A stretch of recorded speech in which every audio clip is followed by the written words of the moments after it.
एक bank manager थे, स्वयं भी और उनकी पत्नी भी बैंक मैनेजर थी।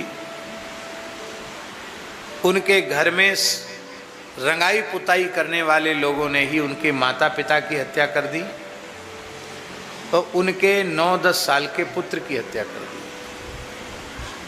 दिल्ली की घटना है ये, दिल्ली की। आखिर तो हत्यारे पकड़े गए, सोना चांदी और नकदी भी बरामद हो गई, लेकिन जो मर गए थे वो तो जीवित हो नहीं सकते थे। तो वो जो व्यक्ति हैं उनकी स्थिति पागल जैसी हो गई, नौकरी पर जाना छोड़ दिया। उनके एक साड़ू भाई थे, वो उनको लेके हमारे पूज्य गुरुदेव पहाड़ी बाबा महाराज के पास आए, सारी बात बताई। महाराज जी भी बड़े दुखी हुए। तो बोले महाराज हम इसलिए आपके पास लाए हैं कि आप इनको समझाओ, ये बार बार आत्महत्या का प्रयास करते हैं। महाराज जी ने समझाया आत्महत्या कोई समाधान तो है नहीं, अब जो विपत्ति आई तो आई, क्या करोगे। बोला महाराज मैं किसके लिए जीऊंगी, मैया नहीं, बाप नहीं, बेटा नहीं। तो महाराज जी के मुंह से निकला, ए बुढ़ा हो गया क्या, हो जाएगी एक संतान।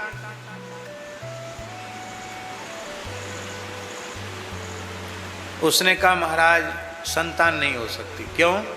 मेरी पत्नी का गर्भाशय, उसमें कोई रोग आ गया था, बीमारी, तो एम्स के डॉक्टरों ने गर्भाशय निकाल दिया है। अब आप सभी पढ़े लिखे लोग जानते हो कि गर्भाशय निकाल देने के बाद, ए भैया फोटो वाले बैठ जाओ, गर्भाशय निकाल देने के बाद फिर कोई ऐसी प्रक्रिया नहीं कि जो बालक गर्भ में, गर्भाशय ही नहीं तो कहाँ से बालक गर्भ में जाएगा, पूरा गर्भाशय ही निकाल दिया गया। हमारे सामने की घटना है ये। तो महाराज जी बोले चल हट, बकबक करता है।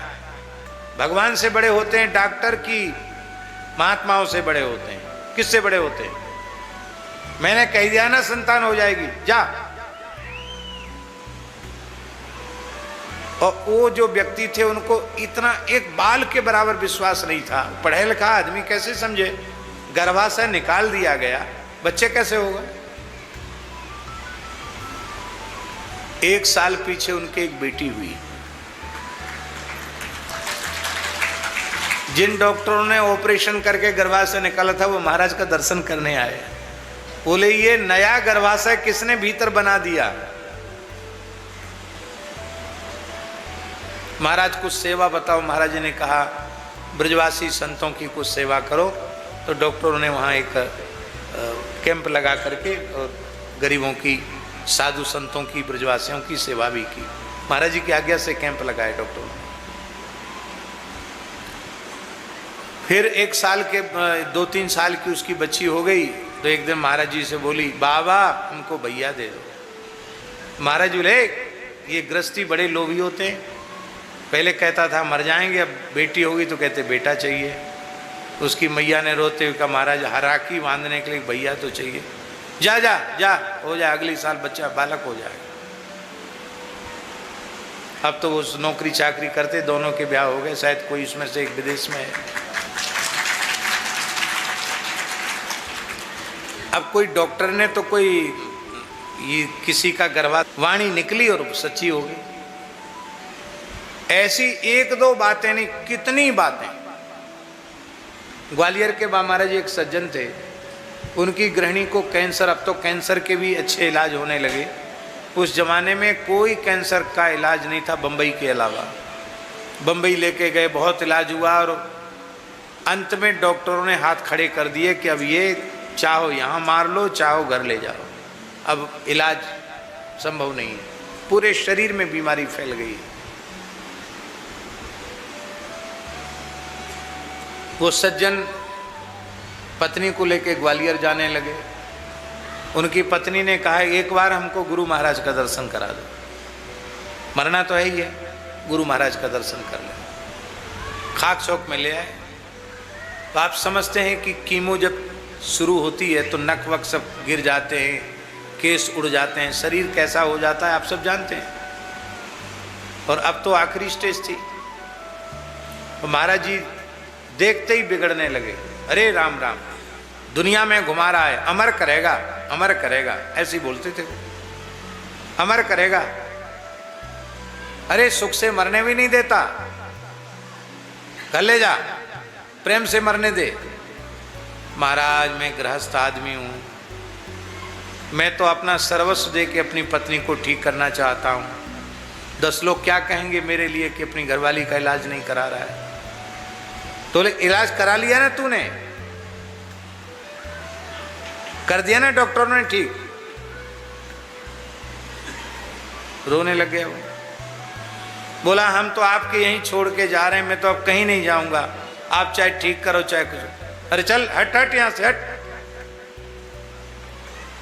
और पता नहीं महाराज जी के मन में क्या आया, वो नीचे बैठी थी, वे स्त्रियों के शरीर का स्पर्श नहीं करते थे।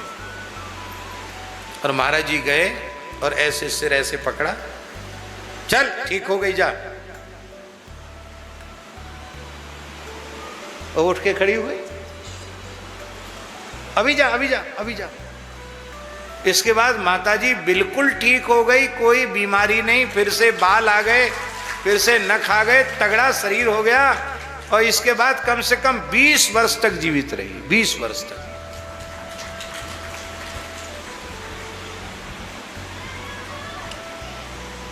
हमने तो ऐसे देखे हैं, लोग विश्वास नहीं करते हैं, पर महापुरुषों की वाणी में कितनी शक्ति होती है। माताजी हमने ऐसे देखे, महाराज जी के यहाँ सिद्धियां अटखेलियां करती थी, ऐसे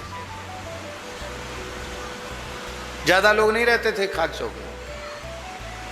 10-11 से मूर्ति ज्यादा हुए तो बस उल्टी गिनती शुरू। वो साधु खूब आ जाते थे, एक बार कम से कम 50-60 लोग संत आ गए, गृहस्थ आ गए, भक्त आ गए, संत आ गए, ठीक पंगत का समय। हमने भगवान को भोग लगाया मंदिर में, और महाराज जी बोले पंगत बिठाओ। तो एक रसोईया थे, महात्मा थे निम्बार्क संप्रदाय के, मोहनदास जी नाम था उनका, मोहन कहते थे हम लोग, आसाम के थे, बड़े अच्छे रसोई, बड़े देवता पुरुष थे, रसोई भंडार में सेवा करते थे। वो रोने लग गए कि 10 मूर्ति की तो रसोई बनी है और 50-60 मूर्ति हो गए, और भी कोई आ जाएंगे तो महाराज कहेंगे बैठो, तो डांट तो रसोईया पर पड़ेगी कि कम हो गया सामान। तो हमने कहा क्यों रो रहे हो मोहनदास जी, क्यों रो रहे हो? बोले महाराज थोड़ी देर महाराज के पास बिठा के रखो, हम थोड़ा गर्म पानी मिला के दाल बढ़ा देते हैं, एक भगोना चावल बना देते हैं, तो दाल चावल से पूरा हो जाएगा। आप कहो मैं तो डर के मारे बोल नहीं सकता।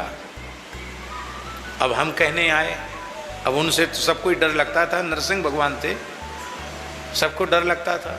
हम गए, ए क्यों खड़ा है, पंगत क्यों नहीं कराता है? हमने धीरे से कहा कि महाराज जी मोहनदास जी कह रहे हैं थोड़ा रुक जाएं। चल हट, बकबक करता है, रुक जाएं रुक जाएं। भीतर गए, हो गोविंद गोविंद गोपाल गोपाल, भज नारायण भज गोविंद करते हुए भीतर गए, और बस ऐसे ऐसे थोड़ा भात को पे हाथ फिराया, रोटी साग दाल सबको ऐसे ऐसे किया, फिर बोले आज सब बैठ जाओ, मैं पंगत कराऊंगा। 100 साल से ऊपर उम्र थी उस समय, 110-115 वर्ष की आयु रही होगी महाराज जी की। मैं सबको पंगत कराऊंगा। माताजी सबको बिठा दिया, सबको भरपेट रोटी, सबको दाल भात फुल्का साग सब कुछ भरपेट सबको जिमा दिया, और मोहनदास रसोईया को भी पंगत में बिठा दिया, हमको भी बिठा दिया, अकेले पूरी पंगत परोसी। इसके बाद रसोईया को कहते हैं जा बचा कुचा सामान संध्या को ब्यारू के काम आएगा, रख लेना। देखा तो चावल भी रखा था, रोटी भी थी, सब चीज बच गई थी, सब खा गए, सब बच गई। ऐसे ऐसे खेल आए दिन होते थे महाराज जी के पास, पर स्वयं अपने आप को एकदम छिपा करके रखते।